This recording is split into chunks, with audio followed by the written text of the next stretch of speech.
Greetings, loved ones. How are we this evening? If you don't hear me say anything else tonight, hear this. Go and join the Keymark Readathon. It's a 5-book challenge during the month of March. If you're watching this on YouTube, the link is directly below. There are three amazing indie authors who are willing to help you knock 5 books off of your TBR this month. I do not count myself among them. These are amazing indie authors, and I'm just kind of waving hi from the back.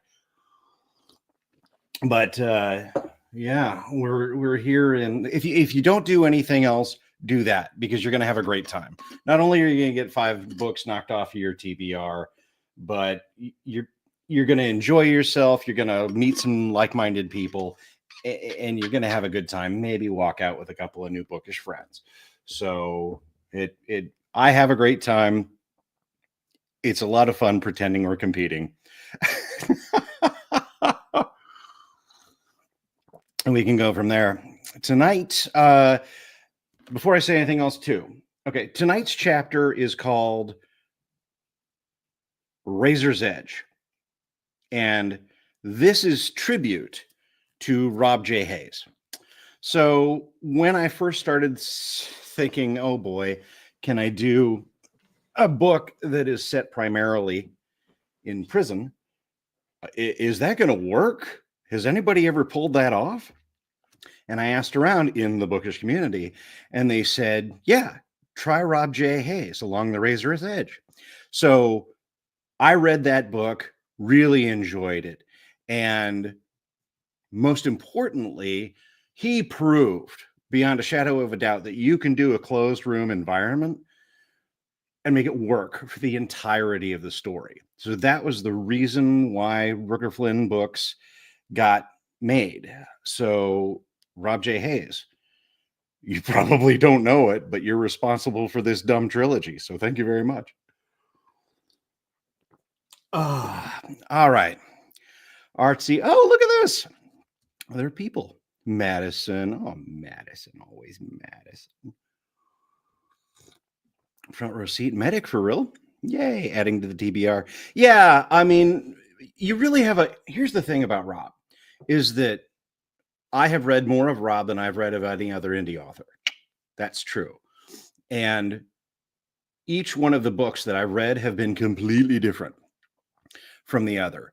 And all of them are excellent, right? There's some I like more than the others, but all of them are better than very good. All of them are excellent books. And so he's a lot of fun to read. I'm a big admirer, I got to be honest with you. And the guy knows what he's doing. I mean, he just really knows what he's doing, telling a story. So I'm happy to learn from the masters. Yeah, Mortal Techniques, I think, is my favorite for the readathon. The Rob J. Hayes book is definitely going to be the second of the Mortal Techniques series, because the first one blew my boat up. Like, I read a lot of good books, and this was better. Not better. It hooked me in a way that I want to be hooked, and kept me right on the edge of suspense, a little bit of humor, not too long, right? It just was all these nice pieces, and it's like it blew my boat up. What, you've never heard that expression that I just made up? So, and in characters, he does, I think that book is probably his second best Motley Crue I've ever read, because Kings of the Wild holds a special place in my heart, because that book is full-blown gonzo, and he makes it work. So yeah, I think Rob's Motley Crue is beautiful, and I can't wait to read another one. So, whew. All right. Artsy fartsy vocal warm-up. What to do to die today at a minute or two to two. Nothing distinctly hard to say, but harder still to do. And the dragon will come when he hears the drum. A rat-a-tat-tat-tat-tat-tat-tum at a minute or two to two today at a minute or two to two. That was almost a breath exercise as well. Imagine the style. Yeah, Blue-Eyed Samurai, right? That was a great show. totally groundbreaking. Too much violence, I think. Too much dirty sex and too much violence in the last whatever 2-3 episodes for me. Like I'm uncomfortable. But the way it was done was beautiful. The animation was fantastic. The story was amazing. So I'm all in favor. I hope she kills all 5 Englishmen. Or white men. Is it all white men or Englishmen? Whatever. The five gaijin in Japan during this time. All right, let's get me out of the way and get the man of the hour on the screen. Okay. So we did the prologue, which brings us to the end of Pip. The end of Pip. So we're going to kill one and then we're going to kill the other. I always like the idea of a locked cage. I always like the idea of a one-man show. So that's what we're doing. Is a one-man show and a locked cage. Which is pretty much how I feel right now.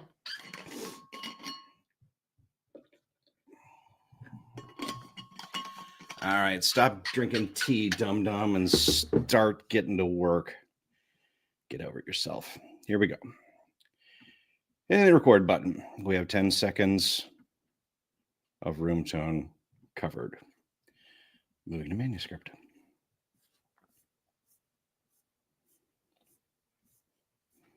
And you will see me stop along the way because this is really my final proofread of the book. And when I see problems, I will mark them.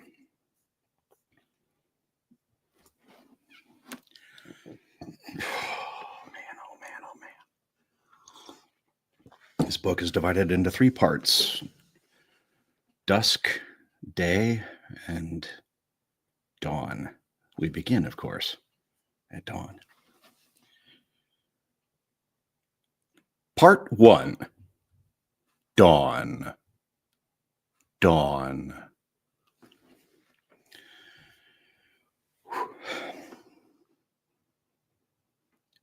Chapter 1. Razor's Edge.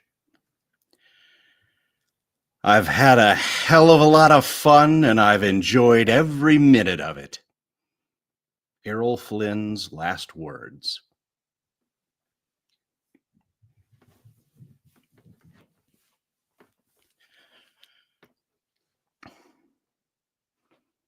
This was not the first time Rooker Flynn had been sentenced to death.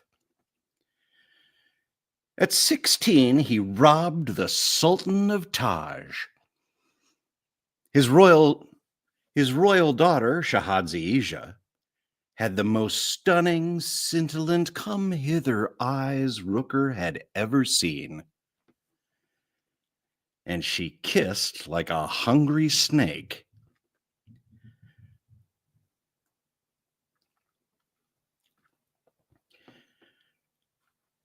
Wrapped in her embrace, he had convinced Ija to flee with him to the sea, to sail away beneath the stars.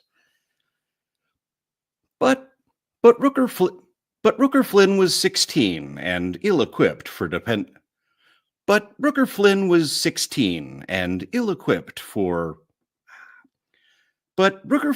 16 and ill-equipped for dependable decisions. He and Ija got drunk on añejo together and were discovered in bed by the Sultanate guards. Bound and brought before her furious father, Rooker was ordered executed on the spot. When granted a last meal, Rooker requested Ija.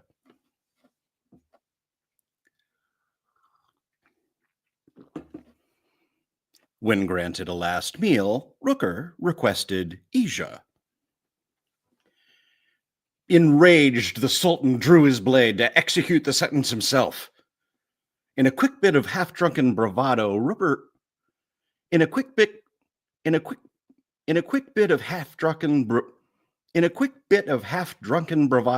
robbed him of his sword, his daughter, and his two fastest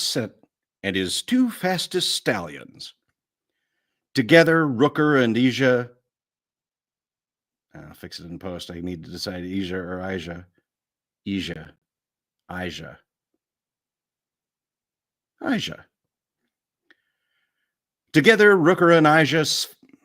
Together, Rooker and Ija fled the city together astride the mounts and escaped into the night air. They rode together free, their silhouettes cast upon the desert dunes, lovers illuminated by twin moonlight.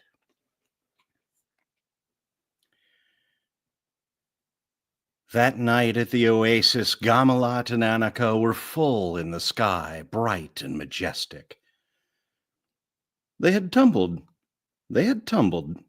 They had tumbled for a bit, the Shahadzi and he, a game, or so he thought.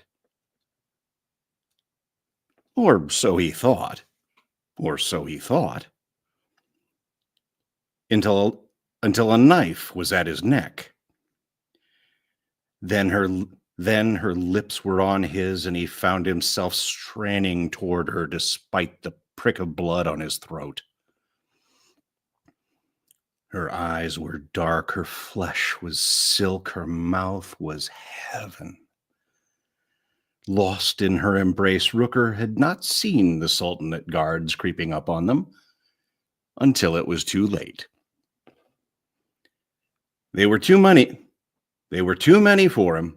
They were too many for him, and he barely escaped with his life. He was forced to abandon the princess and arrived at the Venture Brigand alone.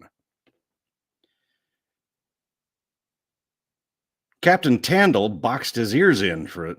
Captain Tandle boxed in his ears for his foolishness. Rooker took the beating, then flashed a wicked grin. During his time with the Shahadzi, he had tickled a secret out of her. The hidden entrance to the royal counting house. Thus equipped, the pirate crew of the Venture Brigand robbed the Sultan of his weight in gold. But Rooker never did.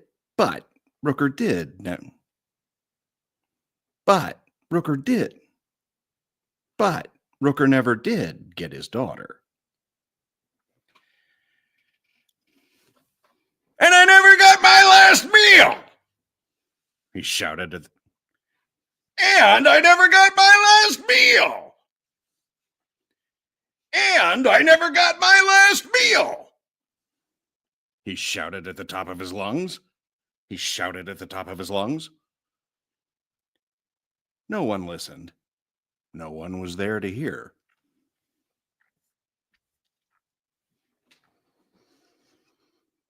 He was right back where he started his first day at the Locke Institute. The same empty cell, the same bucket, the same mat. He could see the scorch marks from where he'd tried to burn the door so many months ago. This time, however, he was not facing something so insignificant as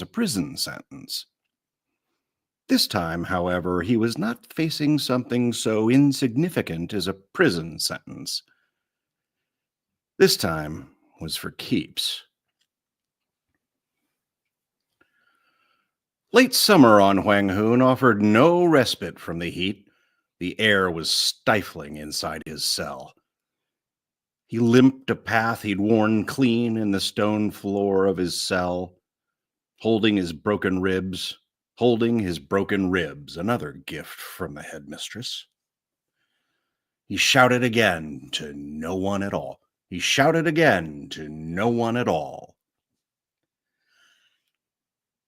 I was guaranteed a last meal! His ribs stung from shouting, and he winced. Sweat rolled freely down his neck and bare chest. Groaning, he attempted to remove his shirt. It took a few minutes. It took a few minutes of pain just to grip the hem, and nearly half an hour to peel it off. He dragged it slowly over the 2 broken ribs Gerba had given him during his failed escape attempt. The exercise was painful, but distracted him from his imminent demise. He felt no cooler with his shirt off, and now had nothing to do with his hands. The shirt was covered in soot, burns, and gobs of blood. So he picked it clean as he walked. A nervousness overtook him. He could almost feel it creeping across the room. His cell had no windows, so it was impossible to tell if sunrise had come. But after so many months in the Locke Institute, Rooker felt it in his bones. Dawn drew nigh.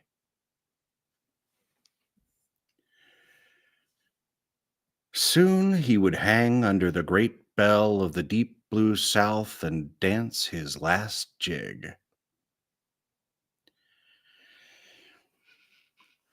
That order still stands!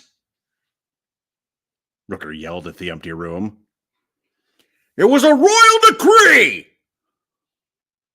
He stuck his finger under his eye patch and scratched at the empty hole. It had been itching for hours, and he was concerned. It had been itching for hours, and he was concerned it had gone maggoty. It had been itching for hours, and he was concerned it had gone maggoty.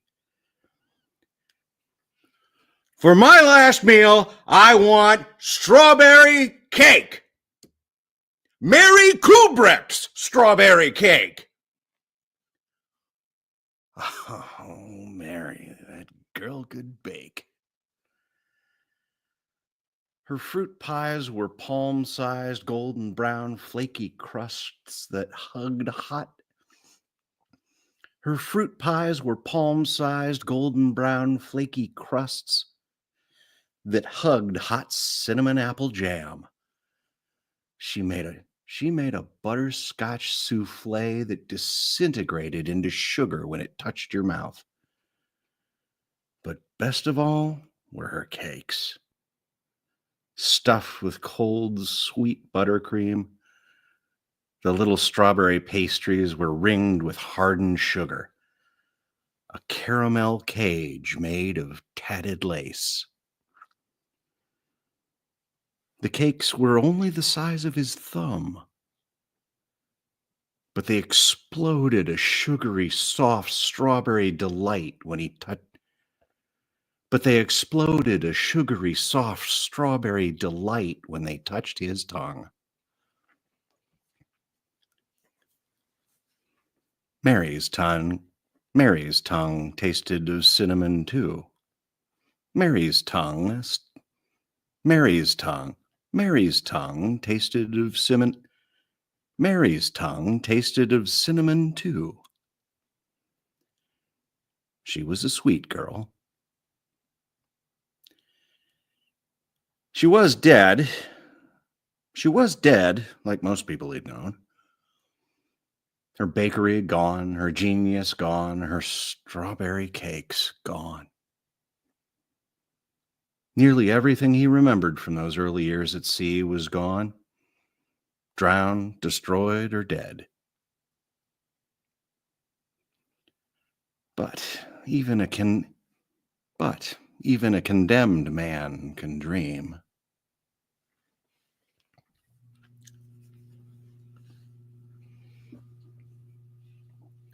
Some pump.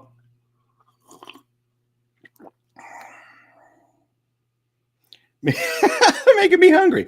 Hey, if you don't want Mary Kubrick's strawberry cakes, I don't know what to do with you.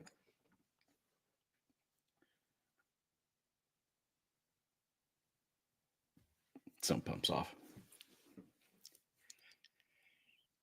Little Pip and his belly full of cake.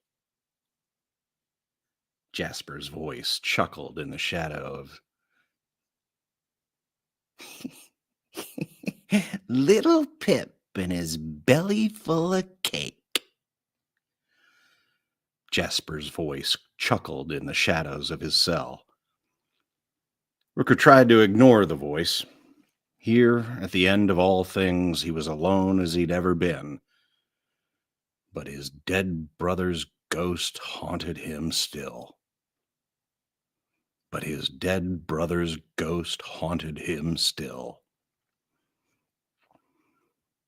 Rooker heard the shift of Jasper's new coat, the creak of his wheelbarrow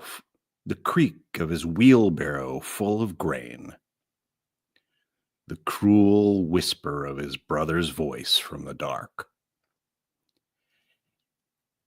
"You're gonna die this morning," he said.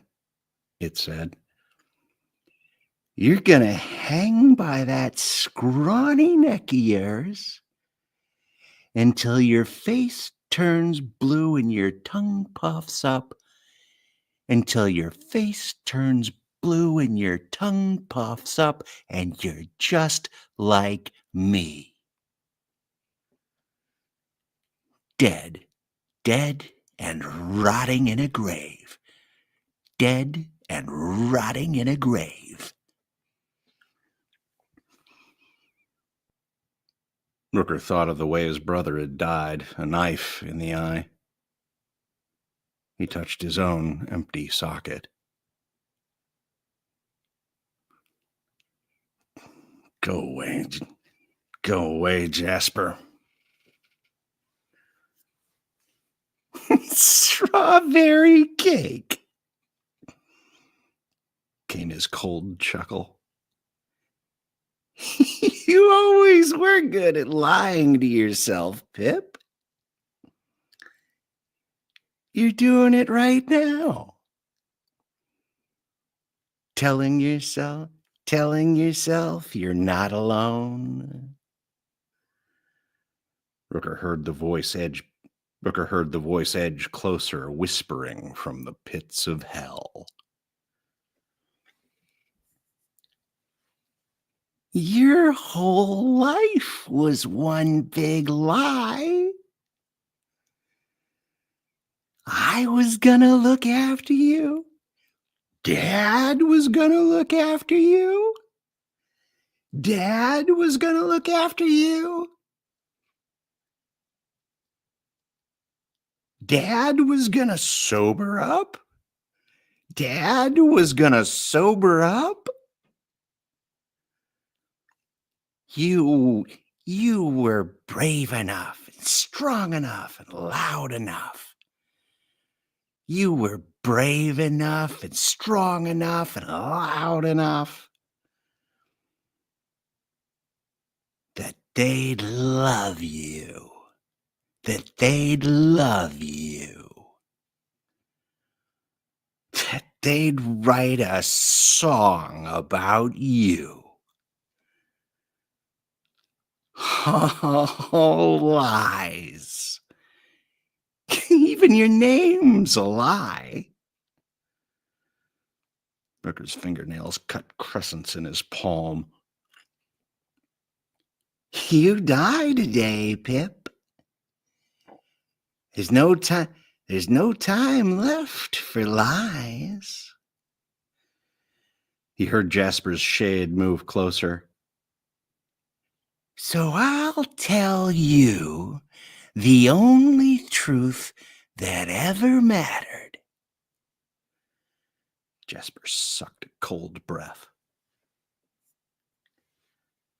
No one ever loved you. No one ever loved you. Not me, not Dad. Not the sheik's daughter. No one. No one. No one. You were always gonna die alone. Rooker stood his ground. Jack did. Jasper's laugh was cruel. Jasper's laugh was cruel. Jasper's laugh was cruel. Love you. He used you. Look at yourself, Pip. Look at yourself, Pip. You're missing an eye. You've given away your ship. And you're about to be executed in his place. Jasper's cackle rattled inside his head. He used you right up. You forgot what Dad taught us, Pip. You let yourself get soft. Jasper's whisper tickled his brain.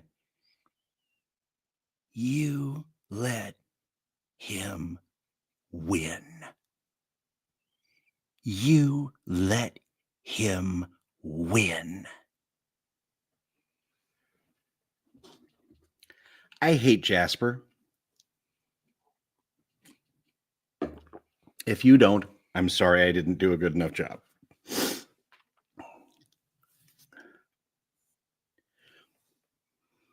Rooker realized how tightly he'd been balling his fist when his fingernails pierced the skin. He inhaled sharply and looked at his palm to find it wet with blood. His nails had dug a furrow, a jagged line in his flesh. Nearly identical to a scar he and Jack had once shared.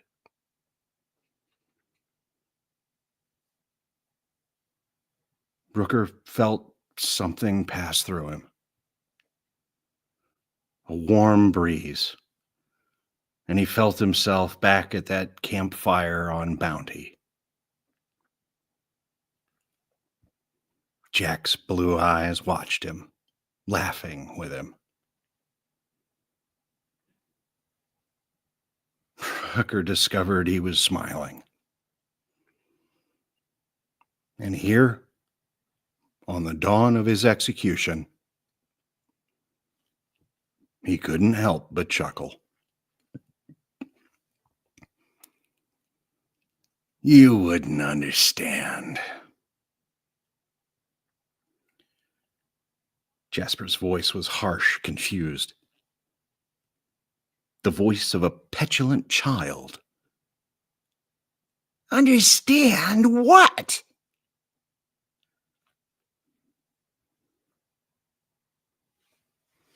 Rooker thumbed his blood. Brothers.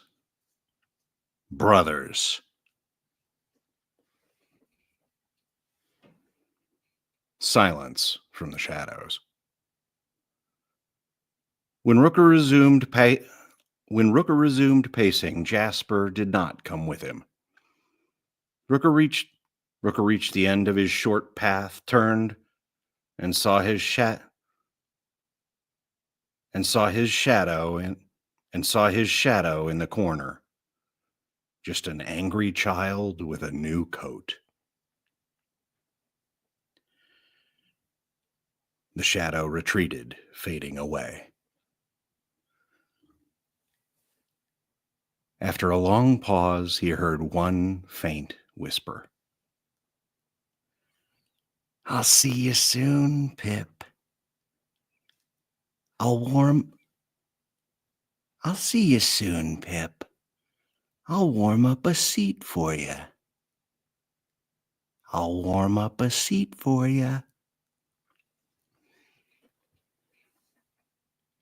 Then he was gone, never to return. Rooker resumed his lonely march, his footsteps leading one by one to his looming death. A shadow passed under the door. "Hey!" Rooker leapt toward the shadow. A real person was on the other side of the door, and he desperately needed someone to talk to that wasn't himself. "Hey! I'm the Captain Rooker Flynn! Sole survivor of the Battle of the Barrow Strait! Savior of the Merman King! Hero of the Paladine Arch! And I deserve a last meal!" He leaned into the door.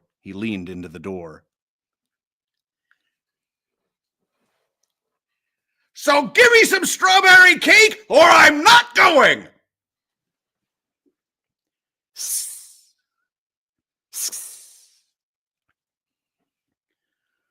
Something slid under the thick wooden door. A small flat device, metal and hard. Rooker sucked air between his teeth. A straight razor. What are you going to do with that?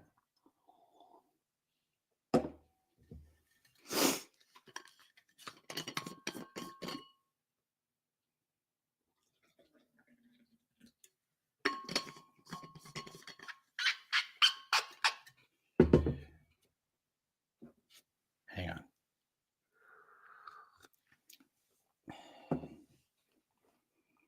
He eyed it, laying there on the stone. The handle was inlaid with pearl and turquoise. "Now, what do you want me to do with that?" No reply came from outside the cell. "Guess I'm not getting that conversation. Guess I'm not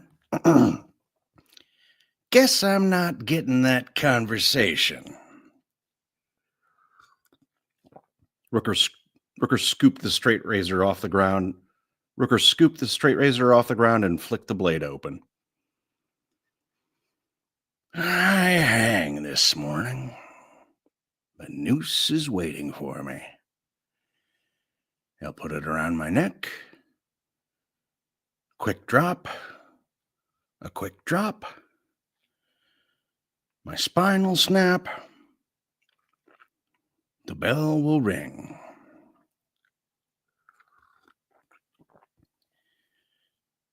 He took a shuddering breath.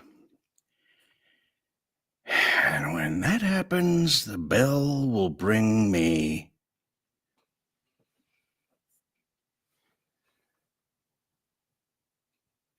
Rooker tried to silence the thought, but succeeded only in gripping the razor tighter. Back. Back. Back. Only to kill me again and again and again. 13 death sentences. Carried out back to back, dying over and over.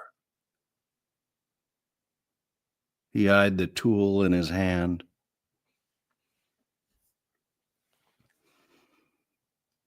The razor would be quicker.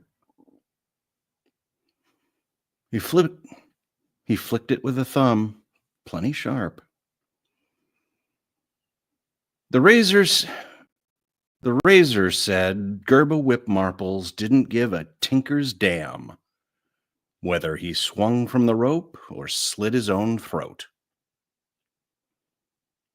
The result was all that mattered. The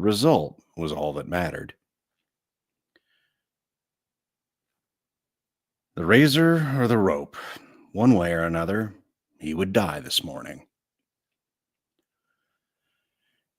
She doesn't care how I go, just as long as I go.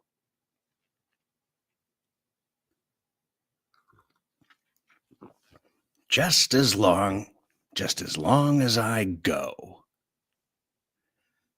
Just as long as long as I go. Just as long as I go. That, more than anything else, is what convinced him to shave. If Rooker Flynn was one, if Rooker, if Rooker, if Rooker Flynn was one thing, he was an ornery cuss.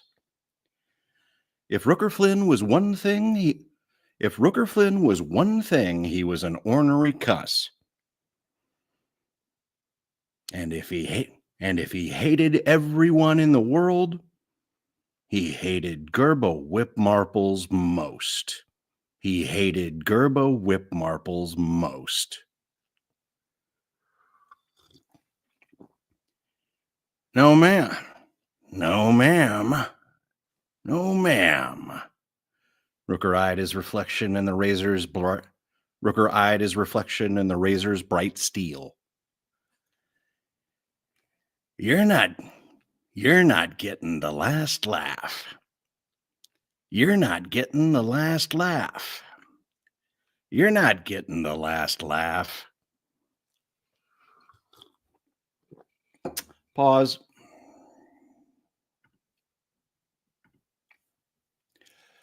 Breather. Beep, beep, beep, bop, bop, beep, beep, bop, bop, bop, bop, bop, bop. So, I mean, this is the challenge of the scene, right? Guy in a locked box. You only let him talk to himself. We break it right at the end.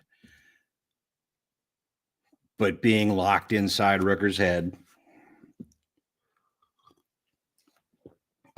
is where you need to open the story. You know him. I don't know whether you love him or not, but you've been a part of his life for a while now. And you know what he's up against. And the worst thing in the world for him is alone. So you stick him there because that's where this story opens, because that's where he's gotten himself. And I love having a ghost to talk to. I hate Jasper. Boo, says somebody. I don't know what a thumbs down is. Boo, Jasper. We hate Jasper as well. Get busy living or get busy dying. Rooker Flynn, probably. Yeah, absolutely. Let's get her done. If we're going, let's go. Oh, this is fascinating. Thanks, Medic. I appreciate it. I'm, pleased with your reactions to the story. Because it's a weird story, right? I mean, it's like adventure and everything, and that's great, and it keeps the pace up, but it's also a story about this guy who's not a good guy, which makes him kind of hard to like. So, balancing that razor's edge where you're going where you need to go with Rooker, but somehow keeping it so that you can enjoy him is tricky. And by God, I think I pulled it off. And if you like the other two books, you'll love Execution. All right. All right, let's kill son of a bitch. Let's go.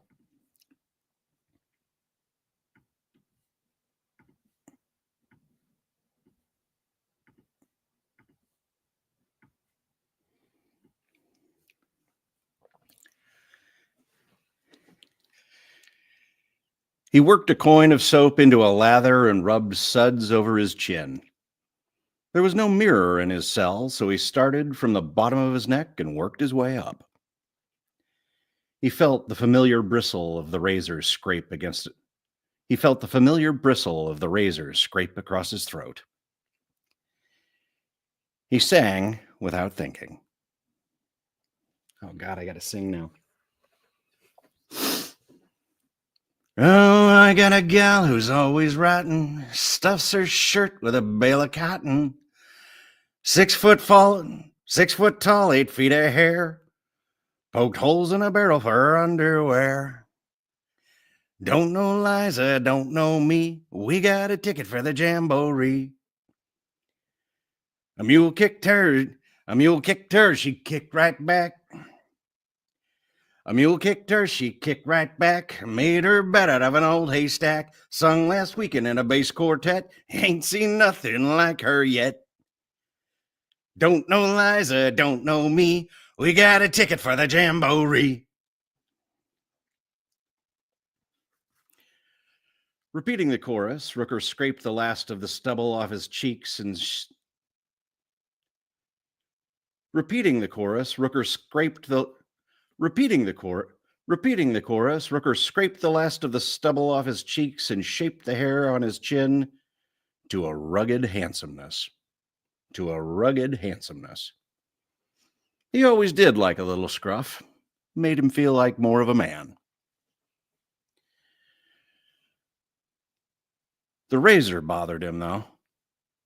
It should have made a metallic click against the brass rings on his finger. But the rings were long gone. Traded away for Jack's life. He had hoped their forgetting magic would make him unremember the rings when they left his finger. But no such luck. They were too much a part of him. For half his life, he had worn the venture brigand's rings like a faithful husband. The warmth of her, the assurance of her, right there in his hand. But now she too was gone. He couldn't feel her in his heart anymore. All that was left was a hollow space and a groove worn into his finger, over the long years, and a groove worn into his finger from the long years, and a groove worn into his finger from the long years.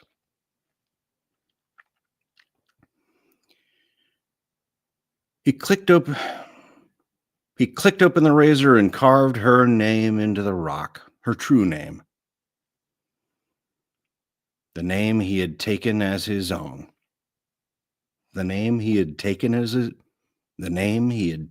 his own. Flynn.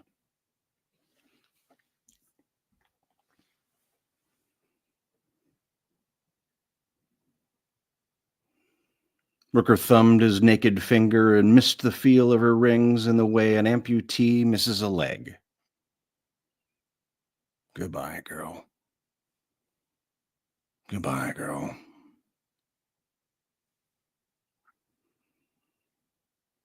Lonely, he looked for the shadow under the door, but the guard's boots were gone. There was no one left to talk to.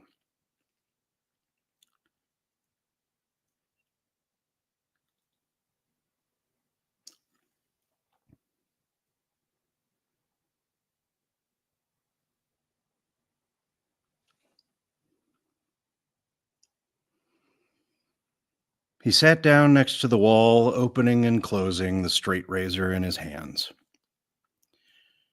He glanced at the crack through which he and Jack had talked on their first day at the Locke Institute, so many months ago. The shape of the crack mirrored the cut in his palm.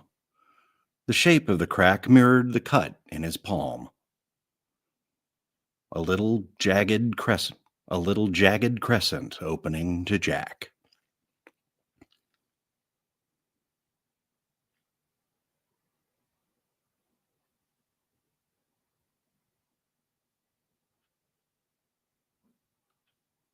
Rooker Flynn didn't want to be alone.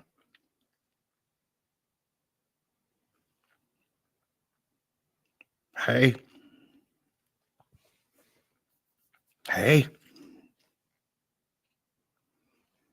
Hey. There was no response from the crack. Rooker flicked open the blade. He, pre- he pressed the metal to the stone and slowly scratched at it, making another mark, carving the name of the Akita pup from so many years ago.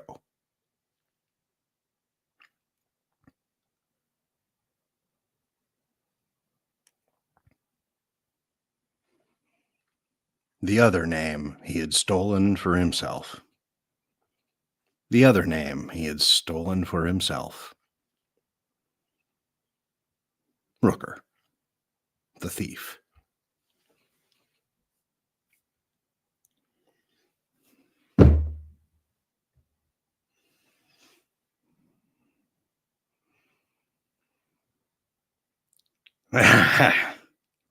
I know.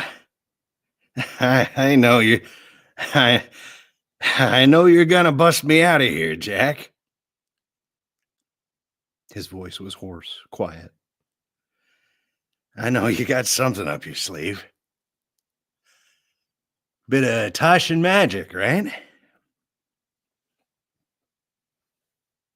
Nothing. Nothing. There was no one on the other side of the crack. There was no one on the other side of the crack. Yeah, that's what I thought. Rooker lowered his head. Still, made a pretty good team, you and me.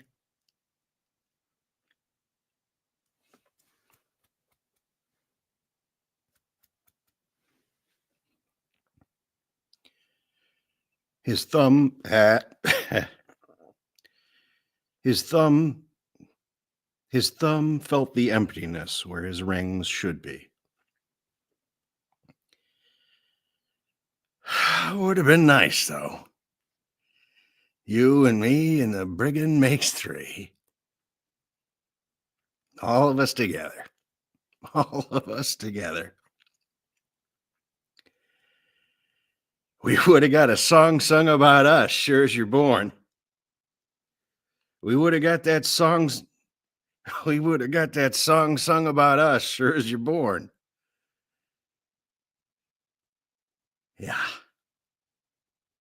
He wiped his shirt across his nose, which I have to do right now.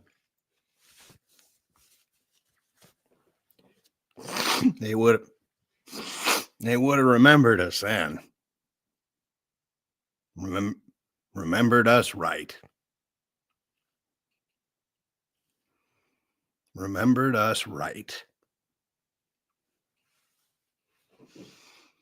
He dug at the wall with a straight razor, carving into it.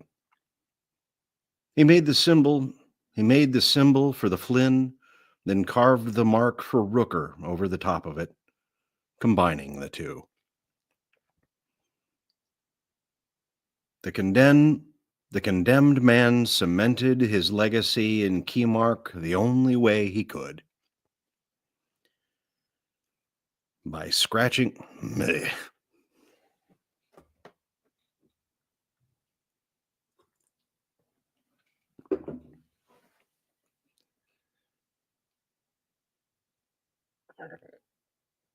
By scratching his name into the stone wall of a prison cell. By scratching his name into the stone wall of a prison cell.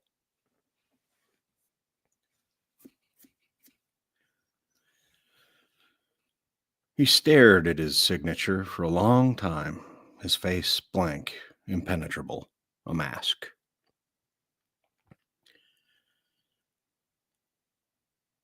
At long last, he finally spoke. His voice the ragged croak of a man at the foot of the gallows.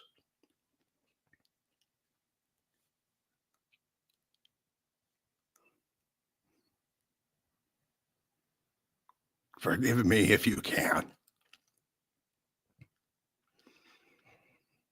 Rooker stared at the crack in the wall.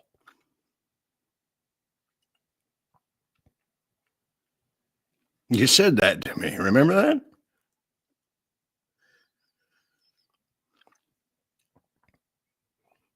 There was no response from the nothing. There was no response from the nothing.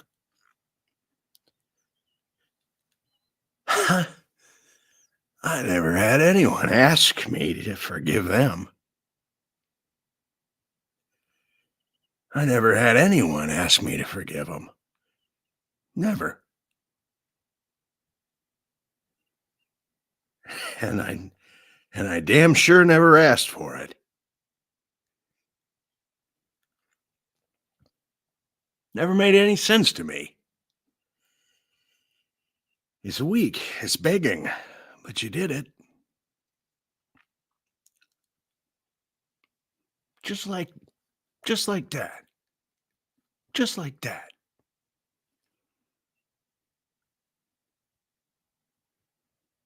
After I stabbed you. After I stabbed you in the back.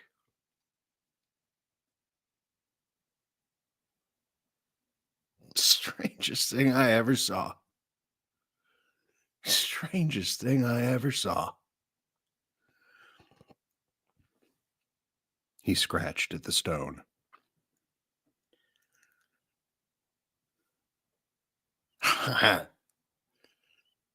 I guess what I'm saying is, I don't know. I don't know. I don't know.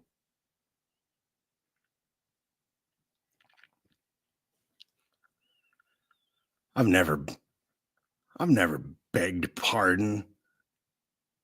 I've never begged pardon. I've never said I'm sorry.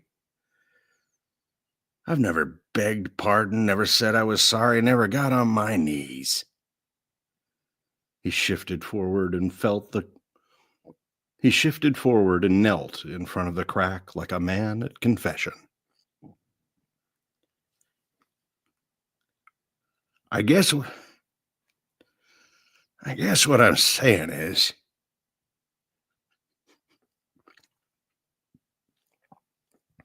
forgive me if you can.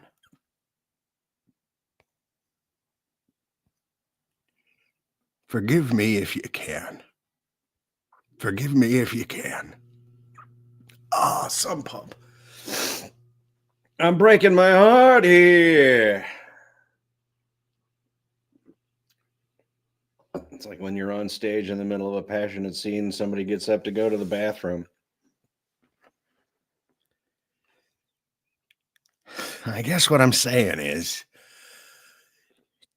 forgive me if you can.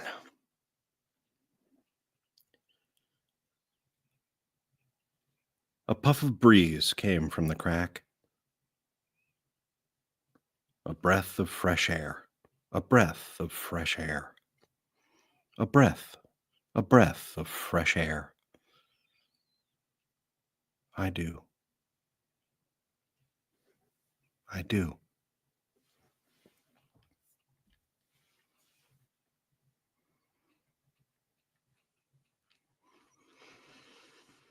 Rooker exhaled a long breath. He nodded, smiling. Yeah, I figured you would. Yeah, I figured you would. He straightened.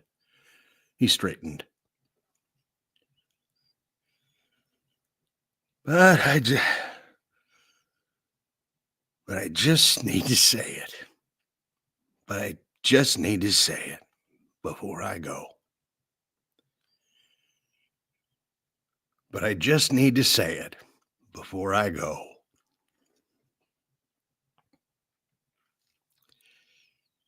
He looked at the carving he'd made above the crack. His name. The one mark he would leave upon the world. And joined with it Jack's sigil. Together. Forever.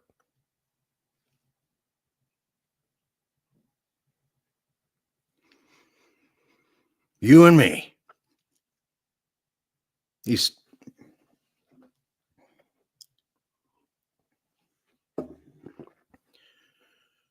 stared at their paired names, and for a moment he imagined he stood side by side with Jack. Rooker folded the razor for good. You and me. A sharp talk came from the door, then another, then another, then another, then another, the march of death. Talk, talk, talk. Fear washed over Rooker like ice water. This is it. They're taking me to the noose. They're taking me to the noose. Desperate, he turned to the crack. Desperate, he turned to the crack. Hey, Jack. But no. Jack wasn't there. Of course he wasn't. Of course he wasn't. Of course he wasn't.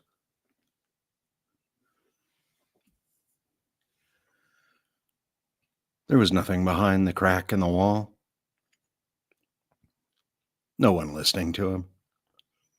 Rooker was alone as he'd always been. The last talk kicked the door, and the boots stopped. Kicked the door, and the boots stopped. Razor. Razor.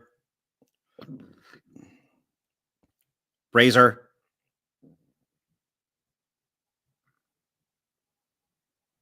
Razor. Came a hard male voice. Rooker smoothed his fingers over his neck. Time's up. He planted one palm on the markings he'd carved, leaving a bloody handprint upon his shared signature. And there it would remain, etched in stone until Keymark's final sunset. Etched in stone until Keymark's final sunset. Razor, came the voice again. Rooker ran his thumb along the edge, eyeing his wrists. Last chance. The voice grew harsh. If you don't send it through right now, 5 of us are going to come in there with clubs and see how dead you are. If you don't send it through right now, 5 of us are going to come in there with clubs and see how dead you are. Just finishing my shave. Rooker's quick fingers worked at the hinge of the straight razor. Gotta leave a good-looking corpse. Now. Rooker felt the razor break free with a quiet snap. Rooker felt the razor break free with a quiet snap.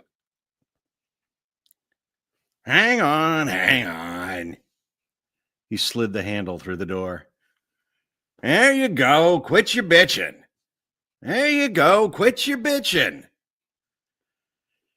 He palmed the razor between his fingers, hiding it.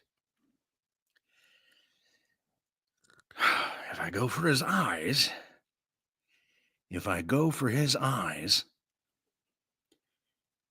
And the blade.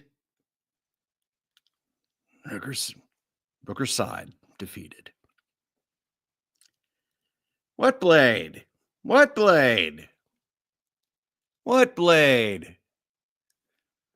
What? What blade? A boot kicked the door.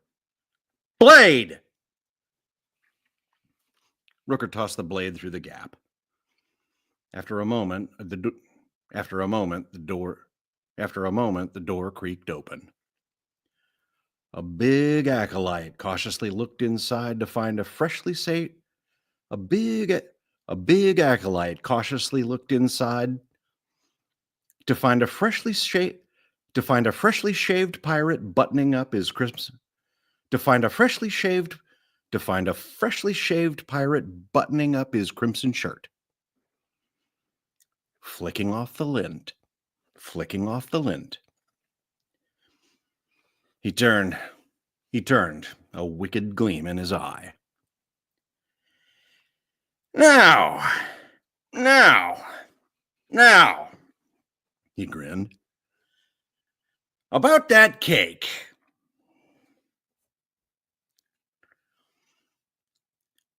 A truncheon smashed into Rooker's ribs. Dizzy with pain, he felt a pair of arms pin his hands. Dizzy with pain, he felt a pair of arms pin his hands together and tie them off at the wrists. He drew a long breath, waiting for the stars to stop spinning. As they did, he forced his back ramrod straight, standing at his full height, chest out, ignoring the pain in his ribs. He didn't wait for them to force him. He ambled forward, prowling the hall like he owned it. Let's go see the hangman and hope he dies first. Let's go see the hangman and hope he dies first. Let's go see the hangman and hope he dies first. Rooker Flynn forced a grin and kept his chin up.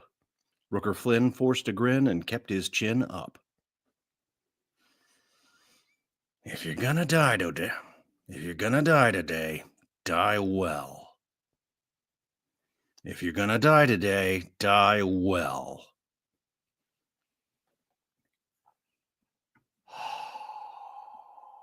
Woo!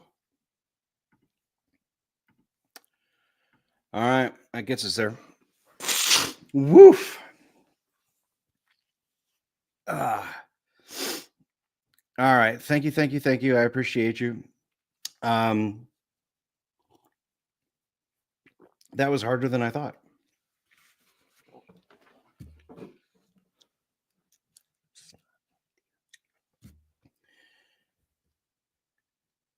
But I love those moments. So, thank you very much. I appreciate you. Please join the readathon. There's no way you're still watching this an hour and 3 minutes in. I will do one more of these, and I will do one more of these tomorrow night. I'm kind of going bang, bang, bang, because I want to, I'm done writing it. I want to get it taken care of. And quite frankly, I'd like to get the audiobook out into the world as soon as possible. Because it seems like people really like the audiobooks and they're easy to pass around and say, hey, listen to this. So might help for when we get to the actual book release, although, whatever. Entertaining. Amazon, you want to look like you're coming out every 6 months or so. And with Audible, it doesn't matter. So if I can get the audiobook done before the ebook arc goes out, or at the same time or roughly, I think, hey, Medic's still here. I can't believe you stuck around for all that, man. Now the chapter's going to be ruined for you, right? You're going to listen to it on the audiobook and you'll be like, that didn't sound nearly so good when he did it. And I'll tell you the same thing that I just kind of repeat. With the chapters, it takes about 60 to 90 minutes to record them. And then it takes about 60 to 90 minutes to edit them. And then it takes half an hour to an hour to clean them up. Then another 60 to 90 minutes to check them. because you got to hear it and make sure it doesn't blow. And then, another 15 minutes per chapter to make whatever corrections you need to, or, oh, it squelched on this and it got distorted on this because you yelled at the camera.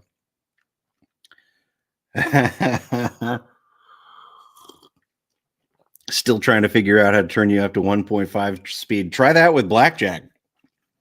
I'm so fast in blackjack. I'm just like racing through the entire thing. I don't think it's bad. I just, knowing what I know now, I was like, okay, I can probably leave a breath here and there. Yeah, 1.5. It depends on the reader, right? For some readers, 2.0 is not enough. It's like you cannot go fast enough. And with some readers, who am I reading now? Oh, Piranesi. Piranesi is a great book, but the audiobook has to run at 1.5 because it's like he's very precise in English, and I'm going to tell you every single. That's fine. Let's speed it up.